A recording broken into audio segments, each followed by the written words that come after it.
Hello buddies, হঠাৎ করে আমার কোচিং এর সকল কলিগরা প্ল্যানিং করলাম যে আমরা একদিন খিচুড়ি পার্টি করব। সো যেই ভাবা সেই কাজ। আমরা সবাই মিলে একদিন চলে গেলাম এক কলিগের বাসার ছাদে। আমাদের প্ল্যান হচ্ছে গরুর মাংস দিয়ে ভুনা খিচুড়ি রান্না করা। সেই প্ল্যানিং মতো আমরা সকল জিনিসপত্র নিয়ে ছাদে চলে যাই। প্রথমে হচ্ছে আমরা ছাদটা পরিষ্কার করি, এরপর সকল বিছানা আমরা গুছিয়ে নেই এবং আমরা আমাদের রান্নার কাজ শুরু করি।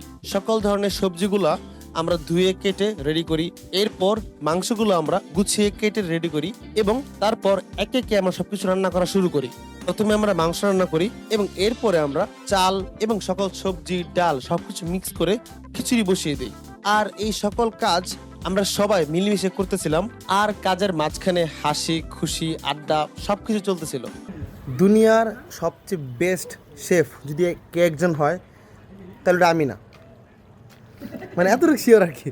তো সকল কাজ করতে করতে রান্না বান্না শেষ করতে প্রায় রাত হয়ে যায়, আমরা খেয়াল করি নাই এবং রাত 9টার আশেপাশে হচ্ছে আমাদের খাবার রেডি হয়। তো সারাদিন কাজ করার পর আমরা সবাই অনেক ক্লান্ত আর ক্ষুধার্ত ছিলাম, তার উপর আমাদের খাবার অনেক বেশি মজা হয়, যার ফলে খাবার রেডি হতে আমরা সবাই খেতে বসে যাই। অ্যান্ড সত্যি বলতে এইটা ছিল আমার লাইফে খাওয়া ওয়ান অফ দ্য বেস্ট খিচুড়ি। খিচুড়ির ফ্লেভার, খিচুড়ির স্বাদ, খিচুড়ির মাংস সবকিছু ছিল একদম পারফেক্ট। অ্যান্ড যেহেতু আমাদের খাবার পর্যাপ্ত ছিল, আমরা সবাই ইচ্ছে মতো খেয়েছি। আর সত্যি বলতে বহুদিন পর আমার খুব ভালো একটা সময় পার করেছি এবং এরকম মাঝে মধ্যে করা উচিত। অ্যান্ড দেখা যাক নেক্সট আমরা কবে আবার এরকম কিছু করতে পারি।